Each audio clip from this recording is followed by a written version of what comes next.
Spoiler warning! I'll be talking about the third episode of Date A Live Season 4 in this video. And if you haven't seen the episode yet, then I suggest you watch it first and then come back here. Okay? Okay. So the episode starts with everyone at the big day. Cosplayers were getting attention, a lot of people were enjoying their day, as we get to see Nia Honjo's booth selling very well as a huge smug was on her face, saying it wasn't much of a contest. Kotori simply tells everyone to get ready as all their clothes are flung into the air. We see all of them in bunny girl outfits as they all look so very hot and adorable at the same time. The pure happiness I got when I saw everyone all looking cute, and I kinda chuckled a bit when I saw Natsumi's bra face. I was then a bit sad to see Origami missing here from the group. After the opening was finished, such a banger one by the way, we get to see everyone doing their best on trying to bring attention, and I love how Toka's adorableness simply persuaded the dude into buying it without a second thought. We get to see a rare treat of Yuzuru smiling, a wholesome moment with Reine and the crew arriving to buy some copies, and such a nostalgic moment seeing these three girls. And just hearing the "that's so lame" line, I don't know, but for me it's never a complete season of Date A Live if I don't hear that line. I also love how Shido panics and tells them that everything in the manga is just pure fanfics. And to answer my earlier comment, Origami was actually there, but she wasn't wearing a bunny girl outfit. But still, she contacted her friends from DEM, and I love how they ask her whether or not they've seen those girls before, and also that for some reason Origami has changed in a way. And then just seeing her denying it in front of them was so cute to me, I don't know why. Then Shido asks if those girls don't remember the world before he changed history, a callback to season 3. As Kotori then tells him that no, but the spirits do because of their connections to him. Things weren't looking good as they still had 5 boxes left, while Nia Honjo has 1. Nia then tells them that the people there only want one thing, a good read. As Miko then raises her phone up saying it's not over yet, and we just see a message which was about to be sent. So Miko uses her idol fame to bring in more people to their area. And it works. As a swarm of her fans arrive, I love how she too would love to do her best since Shido, I mean her darling, and Natsume did theirs. And she wanna do her part even if it means shaking the hands of men in which she still hates. And that's really sweet how she's going out of her way to do something like this for them. As the two talk it out, Hiroki Takajo from last episode came to Nia's booth. And this was such a sweet moment for the two as well, since she apologizes and buys a copy. She then leaves the area as Shido then tells her that the very reason she distanced herself from her wasn't because she found out about her darkness through Raziel, but it's that she's afraid that she'll look and be curious to see and learn about her dark side herself. Because in short, she likes her. While the two simply argue while selling their manga, I love how they switch from thanking the customer while arguing to the next. They act like a married couple here, not gonna lie. The spirits but everyone was staring onto them while they were bickering, and once they were down to their last copy, both sides managed to end on a tie. And she decides to read the manga since they put up a good fight. Everyone was happy. We then move to the next scene as she reads the very same story. She had her complaints about it but was still impressed as she then uses Raziel to ask how they were able to come up with something like this. And we just see flashes of scenes from the past seasons. We see Shido catching inverse origami from season 3, Shido protecting Miko from season 2, and Toka's first interaction with Shido in season 1, with a few moments here and there like Shido protecting Kotori from origami, and a scene of Natsume smiling as we hear her line from last episode where she said that she wants Nia to know too that friends are a wonderful thing. She was touched from knowing that the story she read was based on a true story. As tears fell from her eyes, she then walks towards Shido as she then thinks of the manga as alright, as she was willing to go on another date with him. It was a victory for them. Another woman added to the harem. Until something happened with Nia.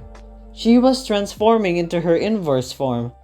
Right in front of them was the very same girl who was blushing and acting happy earlier, as we then see Isaac causing everything to have happened here. We also get to see a blonde girl here, and I believe this is the same spirit in the opening. Oh, so I don't exactly know about this, but Ellen looked like she didn't want anything to do with this. At least that's what I got from seeing her reaction right here. Then everyone transforms into their spirit forms and everyone does their best to stop the now inverse Nia. Origami uses Metatron to deal with the shadows as Ellen arrives. Kotori simply deducts that they're the ones responsible for this, and she's not completely wrong.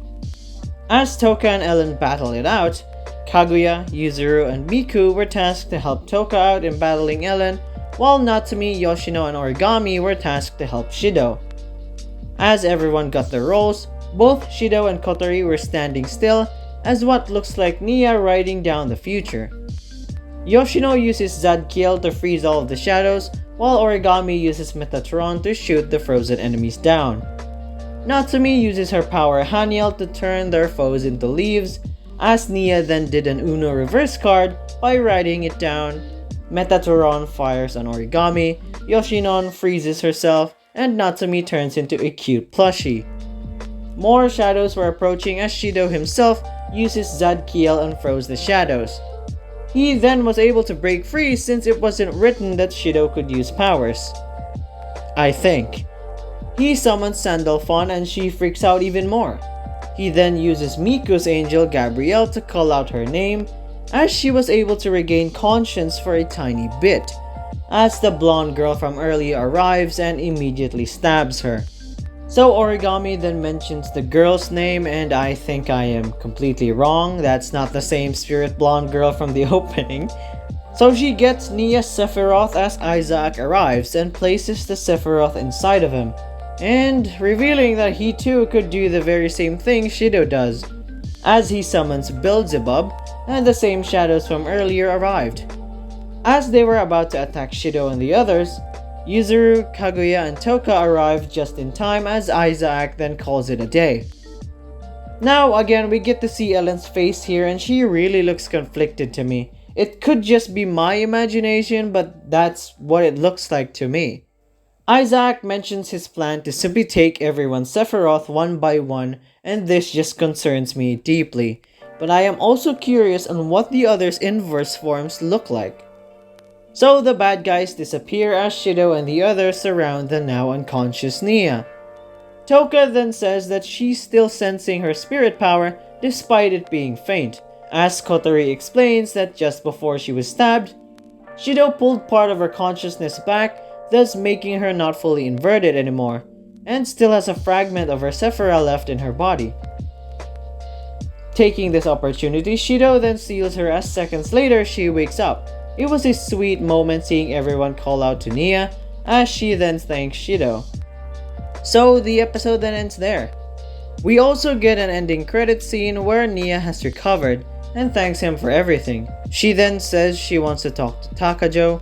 After all of that, it's so interesting to know that once a spirit gets their power sealed, they age normally from now on. And also, Nia asks how old everyone was.